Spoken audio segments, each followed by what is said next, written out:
I have in my collective knowledge some really good stories to illustrate how an adept, how a magician works with different spirits and allegorical initiation stories. I also have within the collective pool of my knowledge a number of stories that are chilling and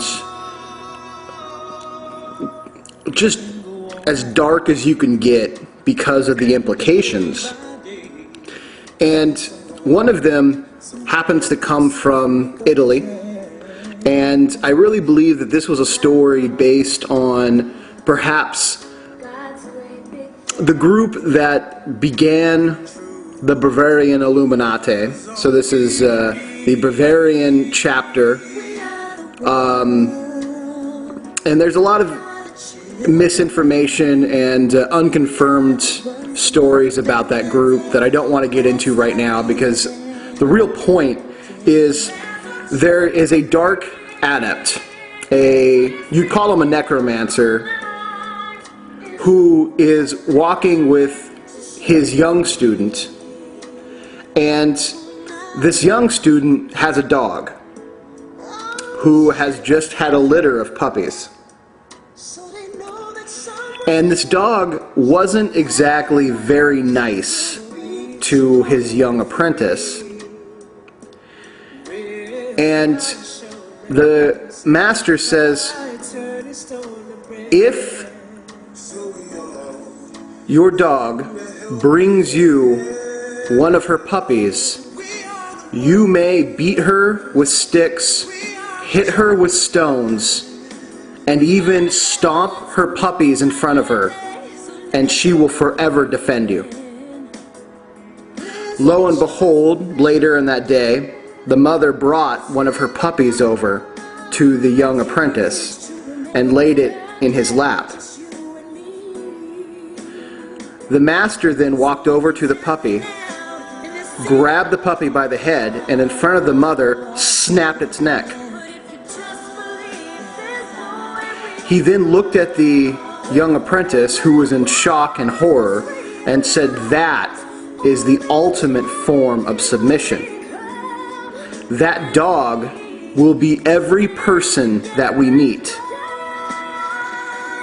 What the story really illustrates, and there's more to it, and I've left a lot of it out, is that they have controlled this reptilian influence that has engineered and manipulated our human race, and has taken the most weak, vile, backstabbing, corruptible filth that humanity shit out of its collective ass, which are now all the members of the High Illuminati, because they were so weak and so willing. They were the first to offer up their children to appease these reptilian masters.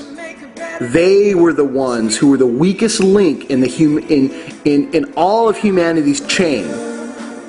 They exploited that and turned them into seemingly the strongest, because they knew that once you give them your children, you are forever theirs. They can do anything they want to you, because one, the children represent the very innocence of humanity. And if there are those in humanity that are willing to give up what is truly precious, what is truly the great source of our continuation, which are the children of promise. Each child that is born is a Christ child. Each child that is born holds within it the promise of a continuation of humanity. If you are willing to throw that away, if you are willing to throw that child into the mouth of a fanged reptile, then you have lost every connection to humanity that you have, and you are forever enslaved to the master unto whom you gave your children to. This is so fucking important because we are now moving into a society that has for so long unknowingly put their children up on the altars of the high Illuminati gods of war. They have given their children to the altar of the high Illuminati gods of education. Have you ever seen a lot of the pictures that they show of kids learning? They're all sitting around a wise old owl. The owl is teaching them. The owl in the Illuminati tradition, let's not go confusing the owl of other traditions, okay? This is the one thing the Christians and the really, really, really ignorant of the occult do. The owl doesn't express Molech in all traditions. The owl expresses Molech in the Illuminati tradition. And so if you want to destroy, if you want to attack the Illuminati, you have to attack the Illuminati tradition, not just every tradition. So stop your fucking stupidity. The owl teaches the children. The owl of the Illuminati. You are giving your children, you are circling them around the big owl named Molech, much like the Illuminati circles around the big stone owl named Molech. And then they butt fuck each other. What do they do to your kids? They're training you. They're training your children. They're training your children to train their children. This is the weak link in humanity that we should fight. That we should fight so hard that we die to protect. You want to talk about protecting Jesus, protecting Christ energy, that's your own kids. That's your own children. Every child born is the child of promise, is the Christ energy. You ever seen a baby? They're bundles of brilliant, almost glowing life energy. And what's the first thing they do? They rip it away from their mother. They give it a whole bunch of fluoride in their formula. They don't even let the mom breastfeed anymore. And then they prick its heel. They get its blood. Do you think they get rid of that blood? No, they store it. They keep it in a giant container. There's other ideas out there, but the one I know for absolute certain is for genetic patenting and cloning. So then you don't even own yourself. You don't own your physicality anymore. There's other things that they could be doing with it, but that's not important right now. That's not important. Keeping your egregore is one of them. Blood, well, take it back. Homunculus is different than an egregore. Homunculus actually requires the fluid of the maker. Yeah, we'll go into that later. But it's true pretty fucking horrid, honestly, from an occult standpoint. If you look at the entire military-industrial complex, the guys who run that are top level fucking black magicians. The blackest of the black magicians. They are the true bringers of death and pestilence and have no qualms about what they are doing or no illusions. And they keep the blood of your children on hand. How does that make you feel? How does that make you feel knowing that? I'm just curious. You know, out there it's like, oh, that's a great idea. No. I mean, seriously. I got one dude right now arguing with me that the mark of the beast is not your social security number. He can't for the life of him fucking tell me what it is. He has no understanding of higher Kabbalic knowledge. He doesn't get it. But the real truth is, the real scary horror of it all is the fact when you realize that you've already received the mark for the beast. You see, once you give them your children like that mother dog did in a form of appeasement, you're no longer human to them. In fact, you weren't human before. Now that's just sort of validated everything. Once you give them your children, you're no longer human. You've lost your humanity fully.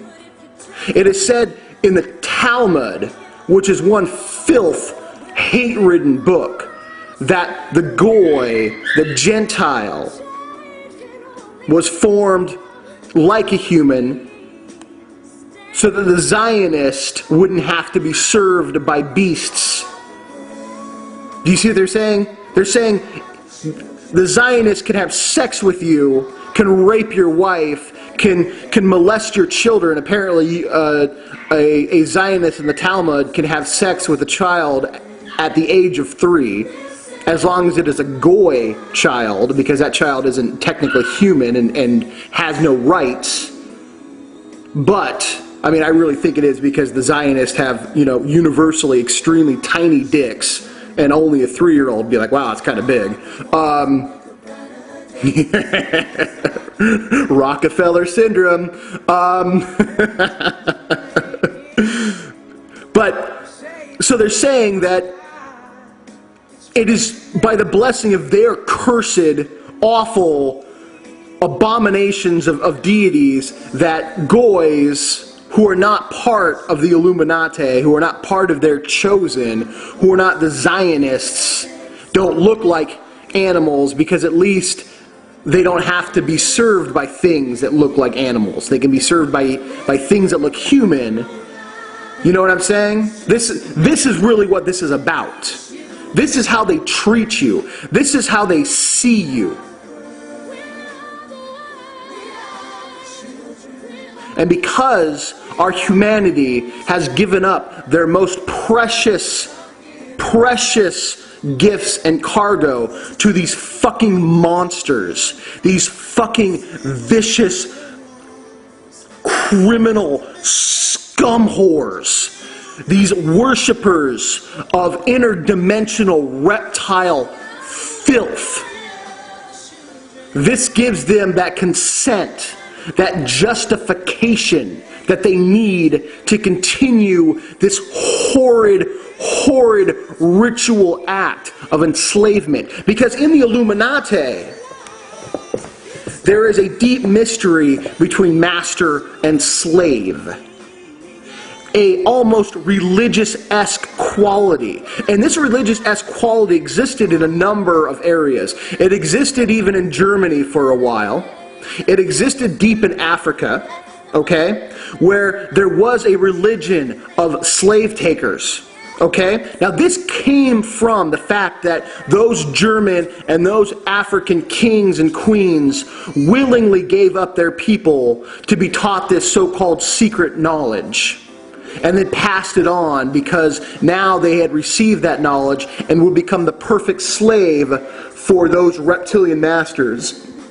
They pretend to give you wisdom, and it is wisdom to a degree. It's dark wisdom. It's wisdom that's tainted. It's wisdom that's poisoned. It's wisdom that corrupts the soul. It's the same thing when you gave your children to Christian monasteries and they raped your children because they were fighting off their own bizarre homosexual urges. Not that being a homosexual is bad. It's because they were taught that women were evil and women were the devil. And if you had sexual fantasies about women, you were weak. And so they went crazy because it's not part of the human psyche to feel bad about their sexuality. And so they targeted the weakest, most vulnerable things they could, and they raped them, and they told them to stay silent. And they passed that continuous horrid sickness down throughout the generations. It's infected us all. We need to begin to fight it. We need to begin to cleanse it. We need to begin to see our children as the most important fucking things that we have in this world and stop giving them to fucking snakes.